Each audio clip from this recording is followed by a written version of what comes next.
आज हम बात कर रहे हैं कुछ साहित्यिक उपकरणों यानी लिटरेरी डिवाइसेस की। हमारे पास ये कुछ नोट्स हैं, इनसे समझने की कोशिश करेंगे कि लेखक भाषा को ज्यादा असरदार कैसे बनाते हैं। बिल्कुल। और ये सिर्फ सजावट नहीं है, ये सीधे पाठक के दिमाग पर असर डालते हैं, उनके सोचने महसूस करने के तरीके पर। हाँ, जैसे चलिए शुरू करते हैं सिमिली और मेटाफर से। सिमिली तो काफी सीधा है ना? लाइक या एज लगाकर तुलना। हाँ, जैसे दस्तावेज में उदाहरण है, her smile was as bright as the sun. साफ है, मुस्कान की तुलना सूरज से। बिल्कुल। लेकिन मेटाफर वो थोड़ा अलग है। वो कहता है कि एक चीज ही दूसरी चीज है, बिना लाइक या एज के। सही कहा। जैसे टाइम एज अ थीफ, समय चोर जैसा नहीं, समय चोर है। ये पाठक को थोड़ा ज्यादा सोचने पर मजबूर करता है। मतलब कनेक्शन खुद बनाना पड़ता है कि भाई समय कैसे चोर है कि वो पल चुरा लेता है। एग्जैक्टली। तो ये हुआ तुलना का तरीका।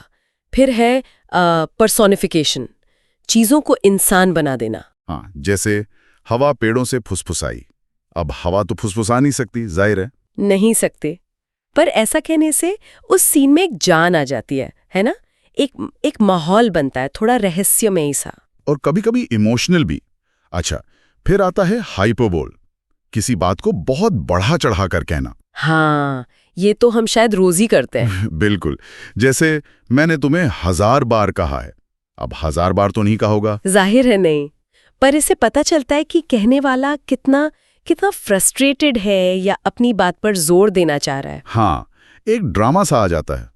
अच्छा, जोर देने की बात हुई तो ध्वनि से भी तो जोर दिया जाता है, जैसे अलिट्रेशन में। हाँ बिल्कुल, अलिट्रेशन में एक ही व्यंजन ध्वनि कॉन्सोनेंट साउंड बार बार आता है आसपास के शब्दों में। जैसे वो Peter Piper picked a pack of pickled papers, प प प। हाँ, इससे एक रिदम बनती है, सुनने में अच्छा लगता है और याद भी रह जाता है अक्सर। सही है। और ध्वनि का एक और मजेदार इस्तेमाल है, ओनोमैटोपेया। ये नाम थोड़ा मुश्किल लगता है। हाँ, नाम थोड़ा टेढ़ा है, पर चीज बड़ी सीधी है। ऐसे शब्द जो आवाज की नकल करते हैं। जैसे मधुमक्खियां भिनभिनाई, तो अंग्रेजी में बज शब्द सुनते ही वो आवाज दिमाग में आती है। हाँ, वो आवाज ही शब्द बन गए। ये लिखावट को बहुत बहुत जीवंत बना देता है। अच्छा, आप कुछ उल्टी चीजों पे आते हैं, ऑक्सीमोरॉन, दो बिल्कुल विपरीत शब्द एक साथ। हाँ, ये बड़ा दिलचस्प है। जैसे उदाहरण दिया है, डेफनिंग साइलेंस, बहरा करने वाली खामोशी। ये कैसे हो सकता है? खामोशी तो शांत होती है, बहरा कैसे करेगी? यही तो, ये विरोधाभास ही इसका कमाल है। ये दिखाता है कि खामोशी इतनी ज्यादा है, इतनी गहरी है कि वो शोर की तरह असर कर रही है। एक बेचैन करने वाली शांति। वाह, कमाल का तरीका है।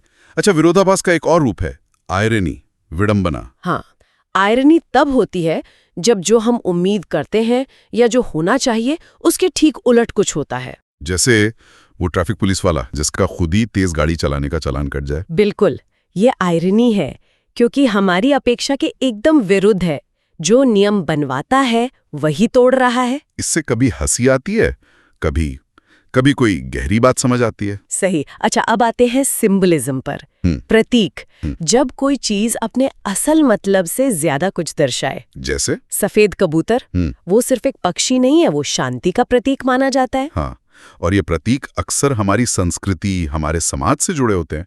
उनका एक गहरा साझा मतलब बन जाता है। सही बात है। और अंत में इमेजरी, ये क्या है? इमेजिनी मतलब ऐसी भाषा का इस्तेमाल जो हमारी इंद्रियों को, हमारे सेंसेस को जगाए। अच्छा।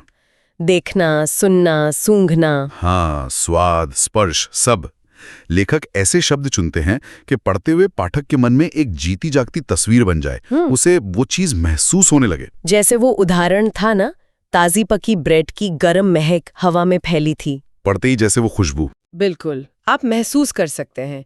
ये पाठक को सीधे उस पल में, उस अनुभव में खींच लेता है। तो ये सारे तरीके, simile, metaphor, personification, hyperbole, alliteration, onomatopoeia, oxymoron, irony, symbolism, imagery, ये सब दिखाते हैं कि भाषा सिर्फ जानकारी देना नहीं है। नहीं, बिल्कुल नहीं। ये अनुभव गढ़ने का, भावनाएं जगाने का, सोचने पर मजबूर करने का एक बहुत शक्तिशाली जरिया है। हर डिवाइस का अपना एक खास काम है। सही कहा। ये समझने के बाद लगता है कि ये सिर्फ शब्द नहीं, ये तो लेखक के हाथ के औजार हैं, जिनसे वो हमारे दिमाग और दिल पर असर डालते हैं। हाँ, और इन्हें पहचानना सीखने से सिर्फ एकेडमिक फायदा नहीं है, इससे पढ़ने का मजा भी बढ़ता है और हम अपनी रोजमर्रा की बातचीत में भी भाषा के खेल को ज्यादा अच्छे से समझ पाते हैं।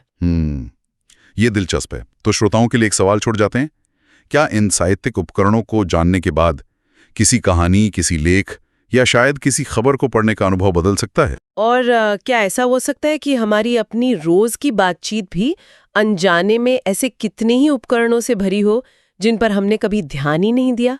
सोचने वाली बात है।